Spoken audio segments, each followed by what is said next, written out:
음악이 영화를 만났을 때 진행의 JR입니다. 유럽의 중세시대에는 주종 관계로 유지되었는데 주군은 봉신을 법률적으로 보호하며 중요한 토지를 하사함으로써 부양했고, 봉신은 1년 중 일정 기간을 주군을 위해 출정하는 의무를 행해야 했습니다.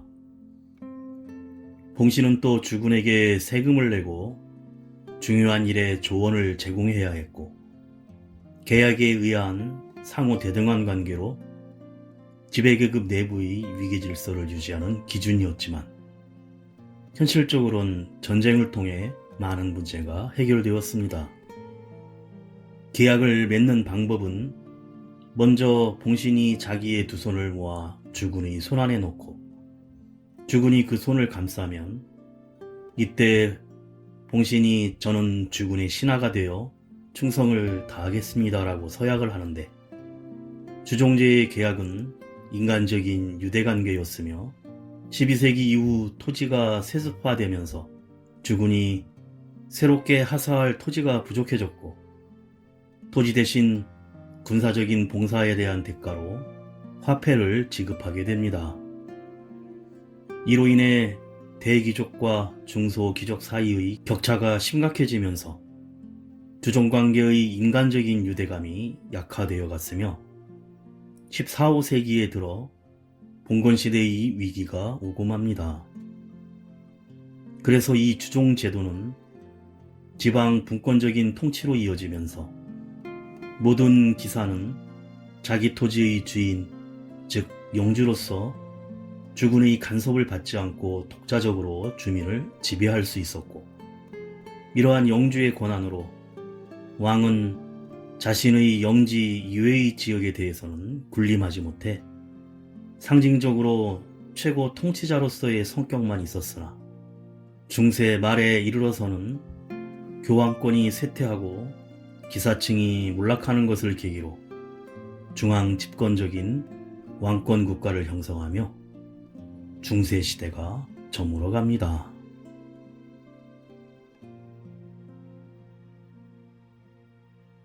음악이 영화를 만났을 때 오늘 소개해드릴 영화는 작년 10월에 개봉한 미국 영화 라스트 듀얼, 최후의 결투입니다.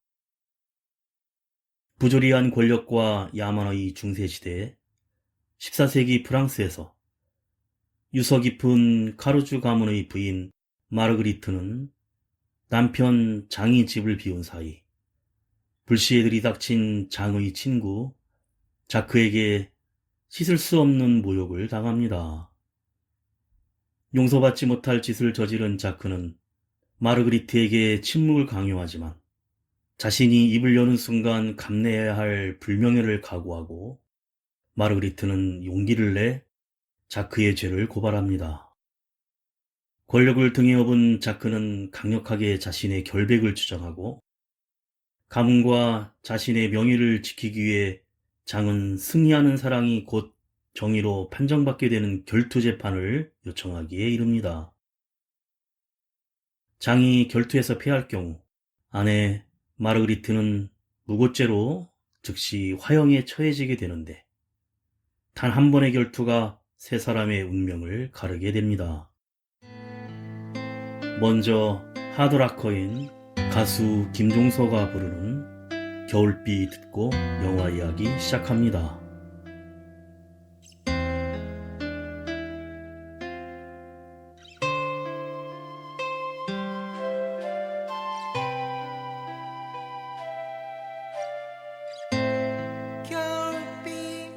겨울비처럼 슬픈 노래를 이 순간 부를까. 물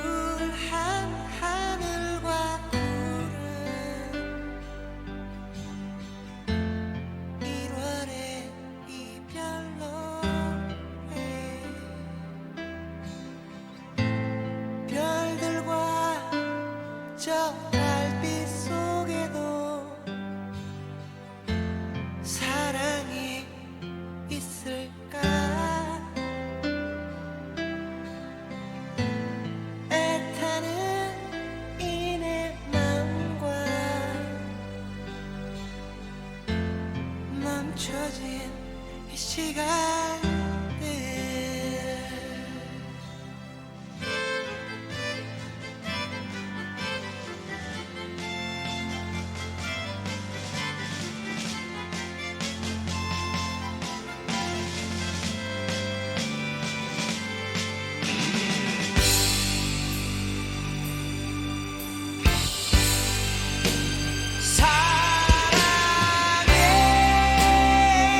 행복한 순간들 이제 다시 오질 않는가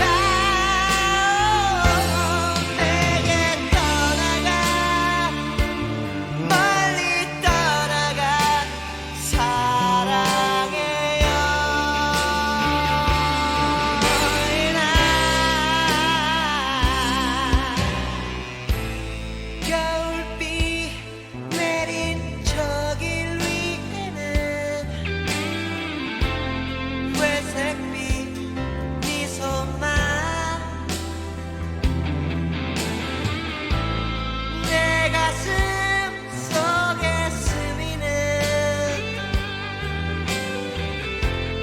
이 슬픔 무엇일까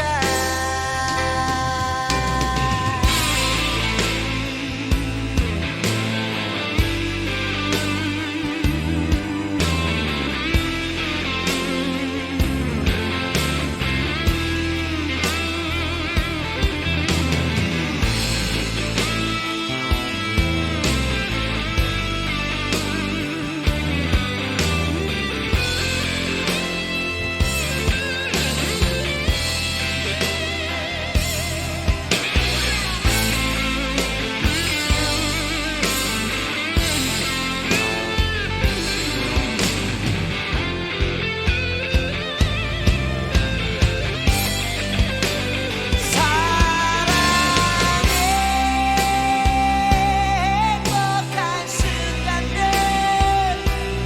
이제 다시 오질 않는가 내게 떠나가 멀리 떠나가 사랑의 여인아 사랑의 행복한 순간들 이제 다시 오질 않는가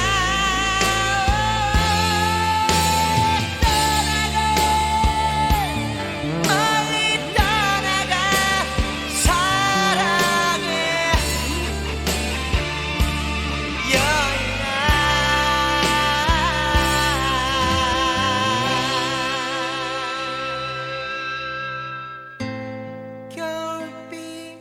겨울비처럼 슬픈 노래를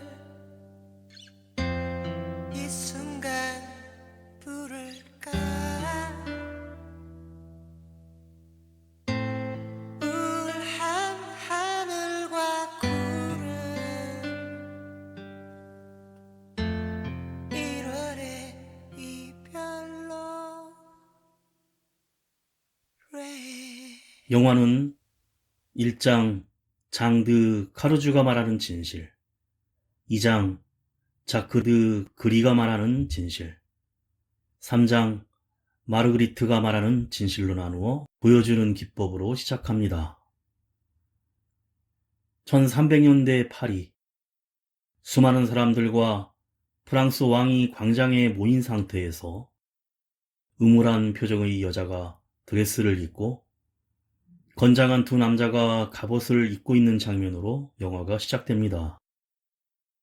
두 남자는 장 드 카르주와 그의 친구 자크 드 그리이고 여자는 장 드 카르주의 아내 마르그리트 드 카르주였는데 왕 앞에서 신성한 결투를 맹세한 두 사람 서로 창을 겨누고 장의 창이 자크의 방패를 한 대 치는 순간 화면은 1장 장드 카르주가 말하는 진실로 시작됩니다.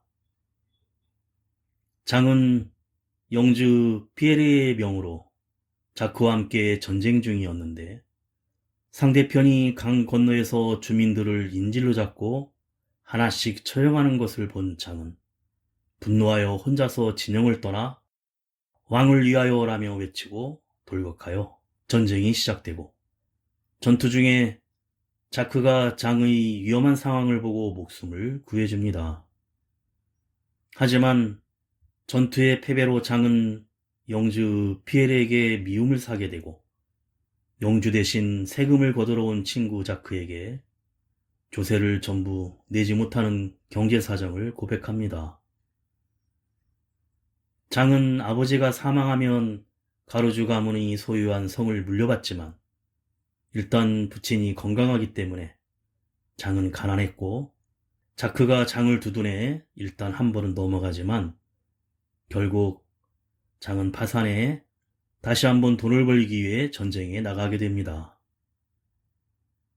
그리고 돌아온 후 100년 전쟁 중에 영국 편이었던 배신자 티브빌 성주의 집에서 대접을 받는데 기분은 나빴지만 티브빌의 딸 마르그리트를 보고는 첫눈에 반하고 티브빌은 잃었던 명예를 찾기 위해 장과 딸을 정략 결혼을 시키게 됩니다. 가수 유미가 부릅니다. 사랑은 언제나 목마르다.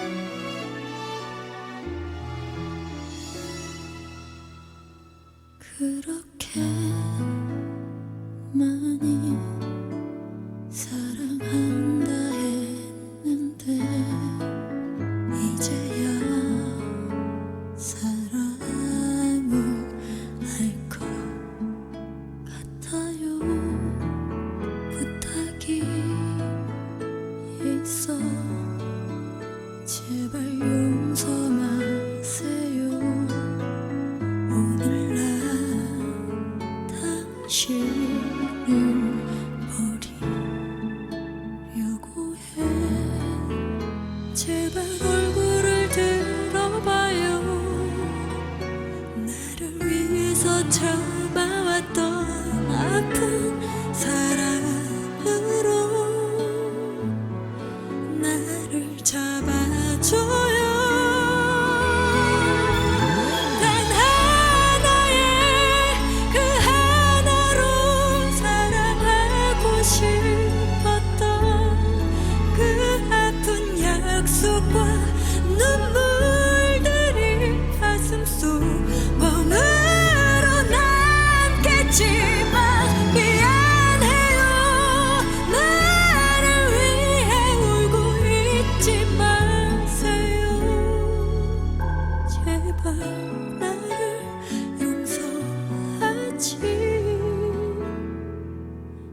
결혼 후 그럭저럭 가문을 유지하던 장이었지만 마르그리트의 지참금으로 받기로 했던 티브빌의 알짜배기 땅을 영주 피에르가 세금 대신 빼앗아서 총애하던 자크에게 넘겨버리자 화가 난 장은 재판을 통해 땅을 찾고자 하지만 영주의 고유 권한이었기에 실패를 하고 자크와의 관계가 틀어지기 시작합니다. 그런데 장의 아버지가 사망하고 자연스럽게 성주의 자리가 넘어오는 줄 알았으나 또다시 영주 피에르가 일방적으로 자크에게 성주의 자리를 내주자 장은 송사의 보복으로 자신에게 돌아올 권리를 받지 못한 것을 깨닫고 피에르와 자크의 성주 취임 축하율에 찾아가 이의를 제기하며 공개적으로 자크를 모욕해 쫓겨나고 맙니다. 1년의 시간이 지나 자크가 참석하는 연회에 장은 마르그리트와 함께 참석하게 되는데 이때 연회에서 자크와 만난 장이 손을 맞잡고 화해를 하자 마르그리트에게 화해의 의미로 자크와도 버드 키스를 시킵니다. 이후 장은 다시 스코틀랜드의 전쟁에 참여하여 참전의 대가로 기사가 되어 돌아오는데 장이 돈을 받기 위해 파리로 잠시 떠났다 돌아오자 마르그리트는 울먹이며 장이 파리에 간 사이에 자크에게 몹쓸 짓을 당했음을 고백합니다. 지금껏 피에르 영주와 자크에게 당한 푸대접으로 분노한 장은 이 사건을 주변 귀족들에게 흘려 소문을 퍼뜨린 후에 노골적으로 자신을 차별한 영주 피에르가 공정하지 않은 재판을 할 것이라 생각하고 왕에게 직접 소송하여 결투 재판을 자크에게 신청하게 됩니다. 플라이 투 더 스카이 가수 브라이언이 부릅니다. 가슴 아파도.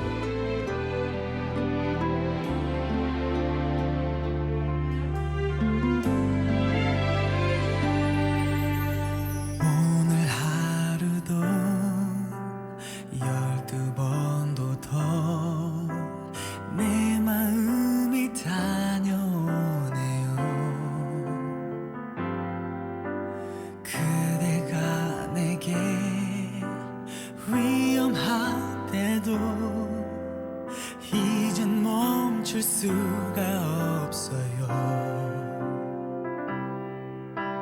종일 그려도 내일에 쓸 그리움 어제처럼 다시 남아서 가슴 아파도 나 이렇게 웃어요. 내 눈이 행복한 건 처음이니까 삼킨 눈물에 맘이 짓눌러가도 그대라면 난 괜찮아요.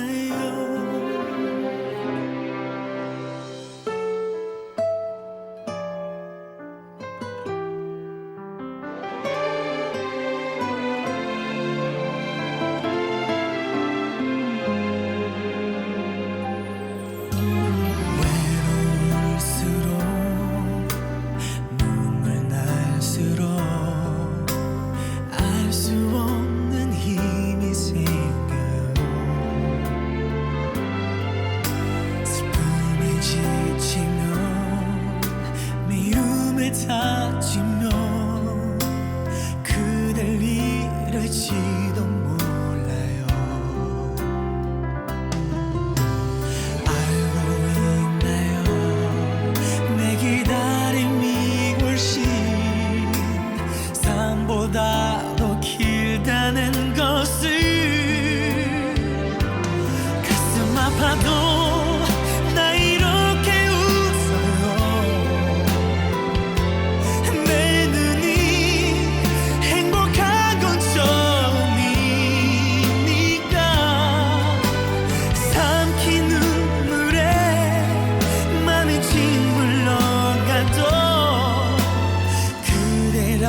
감사해요.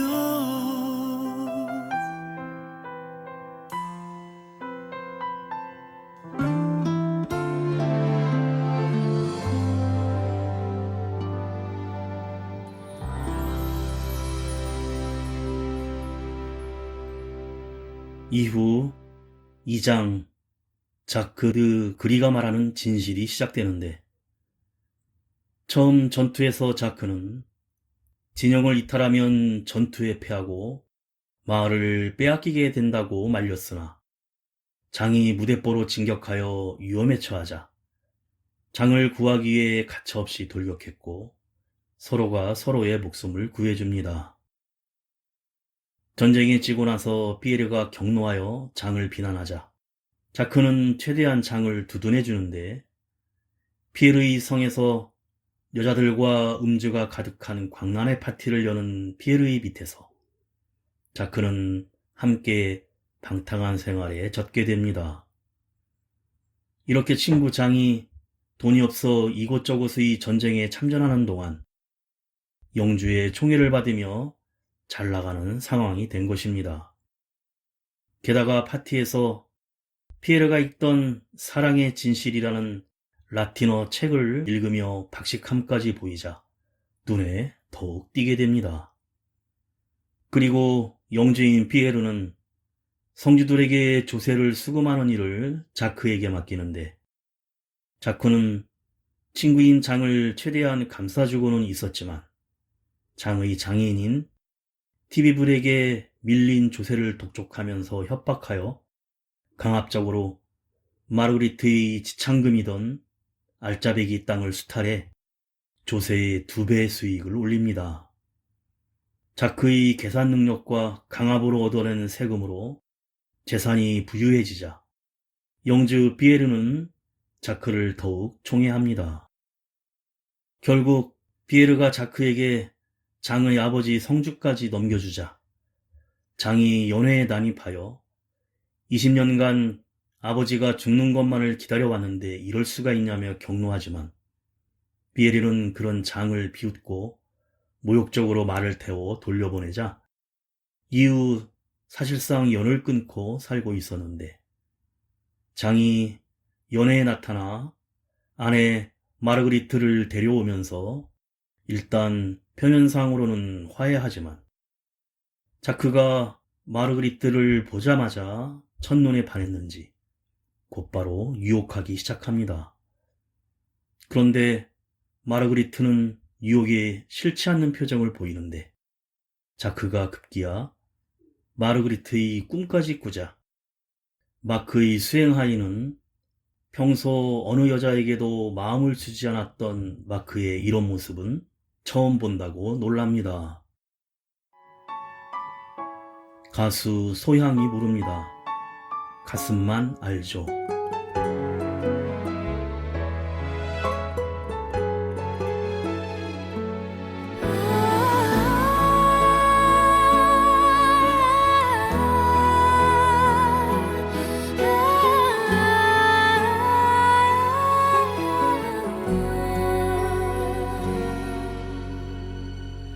그대 그리움에 또 하루가, 그대 보고 싶어 눈 감아요. 자꾸만 내 곁을 멀어지는 그대 모습 안 돼요, 안 돼요, 안 돼. 우리 사랑하면 안 되겠죠. 정말 사랑은 이기적이죠. 그대 바라보는 하루가 또 힘드나요. 가슴이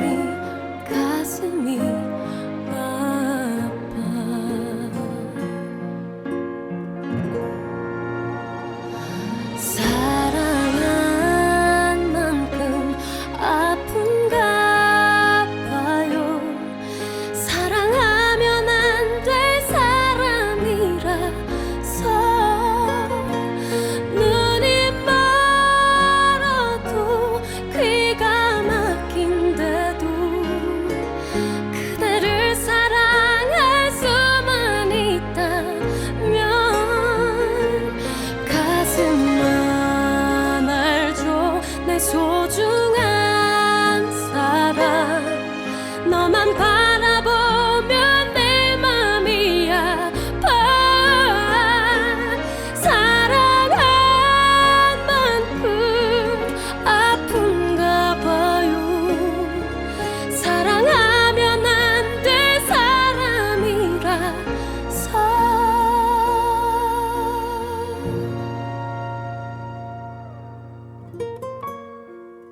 그대 기다림에 또 하루가 나는 그리움만 품고 살죠. 내겐 상처 따윈 아무래도 괜찮아요. 아프고 아프고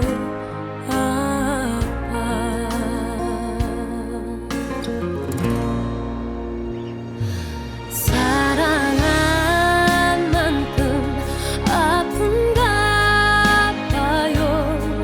사랑하면 안 될 사람이라서 눈이 멀어도 귀가 막힌데도 그대를 사랑할 수만 있다면 가슴만 알죠. 내 소중한 사랑 너만 바라보면 내 맘이 아파. 사랑한 만큼 아픈가 봐요. 사랑하면 안 될 사람이라서 사랑한 만큼 아픈가 봐요. 사랑하면 안 될 사람이라서.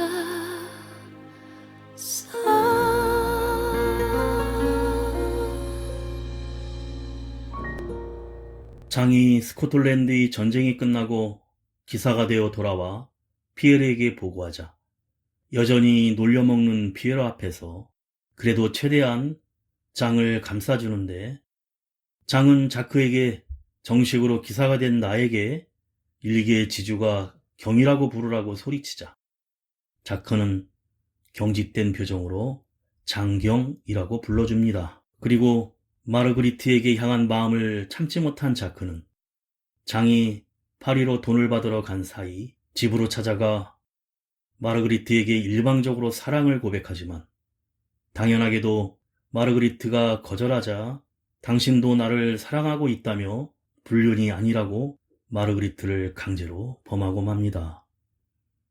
그리고 이 사실을 말했다가는 장이 당신을 죽일 것이라고 협박한 뒤 돌아가는데, 하지만 마르그리트는 마음을 굳게 먹고 장에게 사실을 말했고, 전 프랑스에 자크가 강간범이라는 소문이 나자 성당에 찾아가 고해성사를 합니다.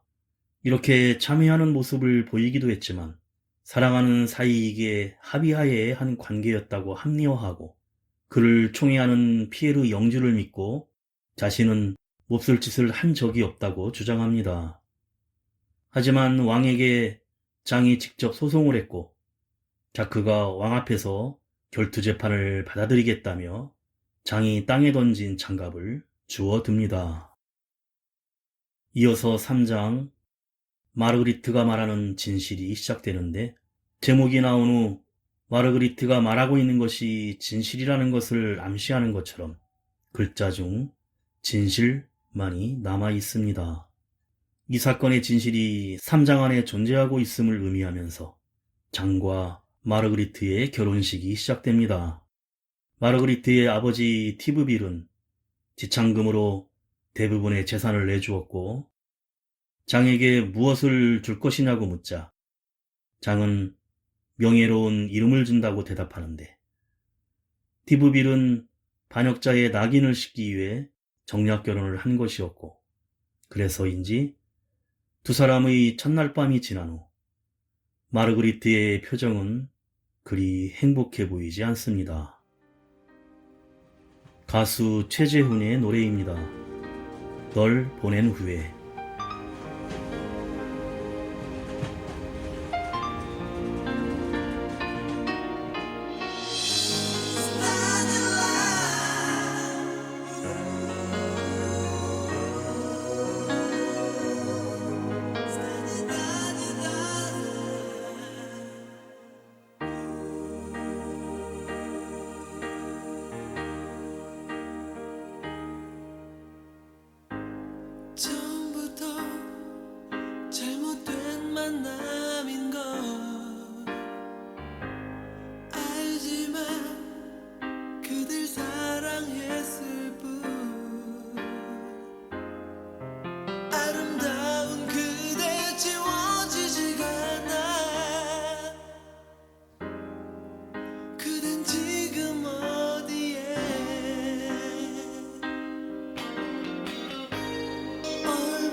장의 성격은 다혈질이었지만 그 시대 남자치곤 마르그리트에게 다정한 편이었는데 마르그리트는 아직 아이를 갖지 못한 것에 조바심을 내고 있었습니다. 도리어 장은 아들을 원했지만 서두르지 않고 있었고 중세의 남자에게 후계자는 중요해서 장의 첫 번째 아내와 아이가 없었기에 마르그리트 역시 아이를 바라고 있었는데 오히려 장의 그런 배려와 게다가 시어머니가 마르그리트 앞에서 뜨개질로 아기 모자를 만드는 등 숨막히는 행동에 스트레스를 받고 있었습니다. 의사에게 진찰도 받지만 의사는 사랑의 절정을 운운하며 당시의 왜곡된 의학을 얘기할 뿐이었고 이렇듯 장의 배려에도 마르그리트는 행복하지 못한 모습입니다. 한편 마르그리트는 장을 설득해 친구 자크와 화해하도록 연회에 참석하게 되는데 자크가 유혹의 눈길을 보냈지만 이를 거부하지 않는 표정을 지었던 것은 장을 위해서 일부러 받아준 것이었습니다. 다만 자크의 외모가 미남상이라는 것을 친구에게 동의하긴 했지만 선을 긋고 그 이상의 호감은 없던 상태였습니다. 그리고 장이 우격다짐으로 어설프게 성을 운영하고 있었는데 현명하고 꼼꼼한 마르그리트가 잘 챙겨주는 유능함을 보이고 단순히 남편에게 순종하는 중세 여성이 아닌 자기 주장이 강하고 자의로 움직이려는 태도를 갖고 있었습니다. 그래서 장이 파리로 떠난 사이 마르그리트는 하녀도 없이 혼자만 있는 상태에서 말의 편자를 고친다고 핑계를 대는 자크의 하인을 집 안으로 들어오게 하는 위험한 행동을 하게 되었고 그 결과가 비극으로 이어지게 된 것입니다. 그리고 정말 어색한 상황에서 당신을 사랑한다는 부담 100배인 자크의 고백에 마르그리트는 당연히 질색하며 거절하고 위층으로 도망치면서 신발을 떨어뜨렸고 몇 번이고 하녀를 부르며 처절하게 절규했던 것입니다. 한편 장의 어머니는 마르그리트에게 아들의 목숨과 마르그리트 역시 목숨이 위험해질 것을 경고하며 그냥 나처럼 묻고 가자고 자신의 과거까지 고백하지만 마르그리트는 너무 많은 것을 희생했다며 결투 재판을 계속하겠다는 의지를 굳힙니다. 가수 장나라가 부릅니다. 고백.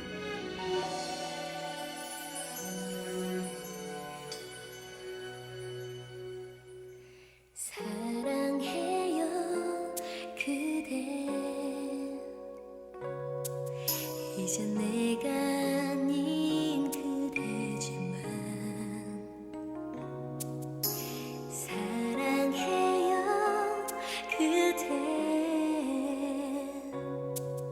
만질 수도 없는 사람이지만 힘들다는 말은 들었죠 슬픈 목소리 울 순 없었죠 내가 할 수 없는 그대 바람 듯 그댈 포기하게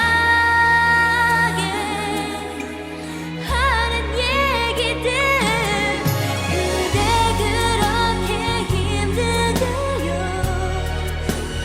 기다리기 너무 지루한가요 그대에게 주기로 한 작은 선물을 내 손에 있는데 그댄 이별을 주나요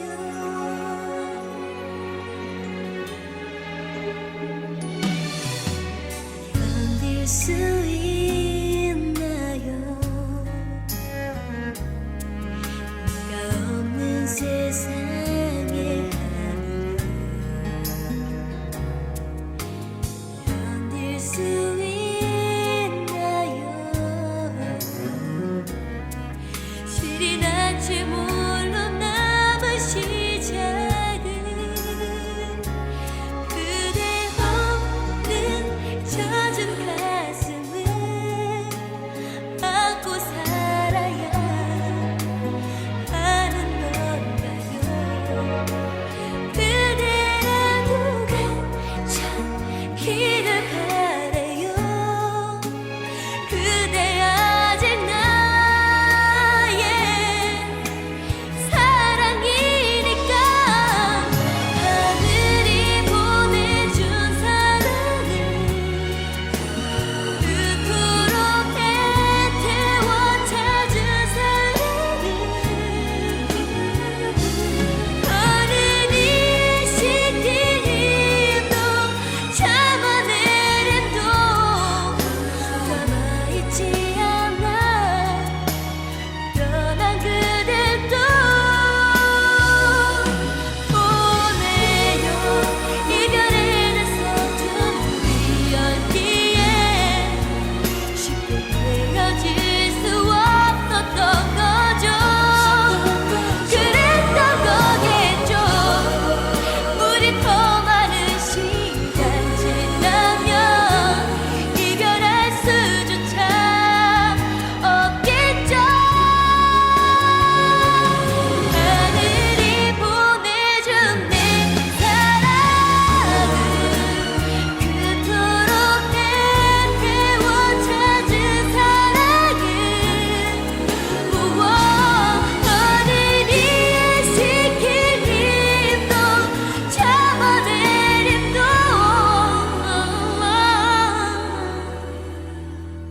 남아있지 않아.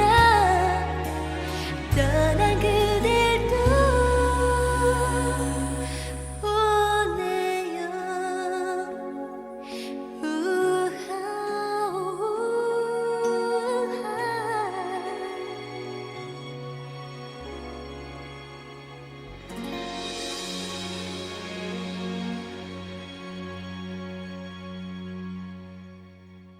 재판장에서는 심각한 수준의 성희롱을 판사들이 직접 마르그리트에게 가하지만 울면서도 오직 진실을 위해 질문들에 성실하게 답합니다. 이때 마르그리트는 장이 결투재판에서 진다면 자크에 대한 무고죄로 자신도 화형을 당한다는 사실을 알게 됩니다. 그런데 마르그리트는 그 사건 이후 임신을 했었고 결국 결투 재판 전에 그토록 기다리던 사내 아이를 낳게 되는데 그제 와서야 장이 없이 아이가 제대로 자라지 못할 것이라며 결투 재판을 망설입니다. 장은 별말 없이 결투장으로 향하고 영화에 처음으로 돌아가 결투를 준비합니다. 드디어 왕과 왕비, 귀족들, 결투를 보기에 몰려든 파리의 시민들, 그리고 화형대의 마그리트 앞에서 장과 자크의 결투가 시작됩니다. 말을 타고 격돌한 두 사람은 진흙탕 위에서 대결을 이어가게 되는데 자크가 먼저 장의 오른쪽 허벅지를 칼로 찌르며 승기를 잡지만 일어나지 못하는 장에게 자크가 무리하게 다가가자 그 순간 장의 역습으로 이어져 전장의 실전 경험이 월등하던 장이 자크를 압도하고 단도를 자크의 얼굴에 들이대며 자백하라고 소리 지릅니다. 자크는 하나님에 맹세한다며 내가 거짓이면 난 지옥에 떨어질 것이라고 절규하지만 장은 그럼 지옥에나 가라는 말과 함께 그대로 칼을 박아 승리합니다. 흥분한 왕과 군중 앞에서 마르그리트와 어색하게 포옹한 뒤 말에 올라 환호하는 파리 시민들의 환송을 받으며 돌아가고 영주 피에르가 씁쓸한 얼굴로 지켜보는 가운데 자크의 시신은 옷이 벗겨져 교수대로 거꾸로 매달리게 됩니다. 장은 환호를 받으며 스스로 거둔 승리로 성당을 향해 진실을 지켜준 신에 대한 감사를 올리지만 뒤따르는 마르그리트의 표정은 그녀가 원하는 결말을 맞이했음에도 불구하고 허무한 표정을 짓고 있는데, 분명 영리하고 지혜로운 일면을 갖추고 있었지만 너무 현실을 주관적으로 보았기에 지독한 이질감으로 커다란 고통이 다가왔고, 결투가 끝나고서야 자신이 사는 시대가 어떤 곳인가를 비로소 실감하는 모습입니다. 얼마 후 장가르주의 성지에서 막 걸음마를 시작하는 장의 아들을 마르그리트가 행복한 표정으로 지켜보는데, 하지만 마르그리트의 표정은 굉장히 지치고 멍하고 행복하지 않은 얼굴로 변합니다. 몇 년 후 십자군으로 참전한 장은 전쟁에서 사망했으며, 마르그리트는 재혼하지 않고 약 30여 년간 장 크루즈 영지의 안주인으로 번영하며 행복했다는 자막과 함께 영화가 끝이 납니다.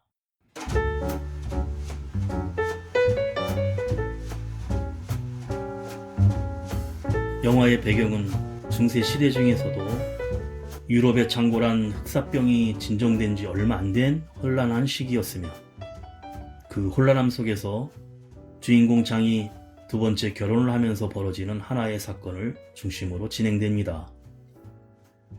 장의 아내 마르그리트가 절친 자크에게 모욕을 당하는 사건이 일어나고, 영주가 이 사건에 대해 제대로 된 심판을 내리지 않자 억울함과 분노를 표하던 장이 마지막 재판 방법인 전투 재판을 신청하게 되고, 자잘못을 따질 수 없을 때 최후의 방법으로 선택됐던 전투 재판은 결론을 하늘이 내려줄 것이고, 하늘이 선한 자를 살려줄 거라 믿으며 둘 중 한 사람이 죽을 때까지 싸우는 재판이었습니다.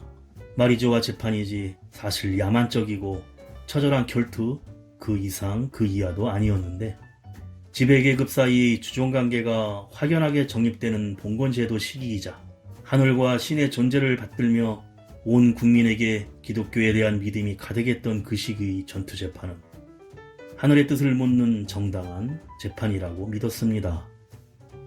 그리고 제목 라스트 듀얼 최후의 결투처럼 실제 프랑스에서 행해진 마지막 전투 재판이 되었고, 봉건제도의 몰락과 기독교에 대한 믿음에 앞서서 합리적인 부분을 찾기 시작한 사회와 인식의 변화가 일어나기 시작하면서, 또 처절했던 이 마지막 결투의 영향으로 전투 재판 제도는 사라졌다고 합니다.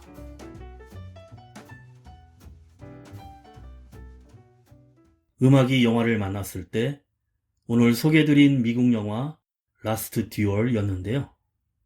리들리 스콧 감독의 작품으로 UCLA 영문과 교수인 에릭 제거가 쓴 마지막 결투, 실제로 일어난 범죄와 스캔들과 결투 재판의 기록을 바탕으로 제작된 프랑스 역사상 공식적으로 인정받은 마지막 결투 재판에 관한 실화를 다루고 있습니다. 제78회 베니스 국제영화제 비경쟁 부분에 초청되었는데, 각 등장인물이 기억하는 진실에 따라 똑같은 장면이라도 서로의 대사가 바뀌거나 아예 내용이 바뀌는 경우가 많은데, 마지막 부분에서 아이의 금발과 넓적한 얼굴을 통해 장가르주의 아들임을 보여주면서 결말은 낮은 채도와 명암으로 진행되던 영화가 유일하게 화사로운 빛을 나타내며 작은 희망을 보여줍니다. 마지막으로 95년 리드버컬 주상균의 4인조 헤비메탈 밴드 블랙홀이 부른 깊은 밤의 서정곡 들으며 인사드립니다. 설명절 행복하게 보내세요. 지금까지 JR이었습니다. 오늘도 인생을 영화처럼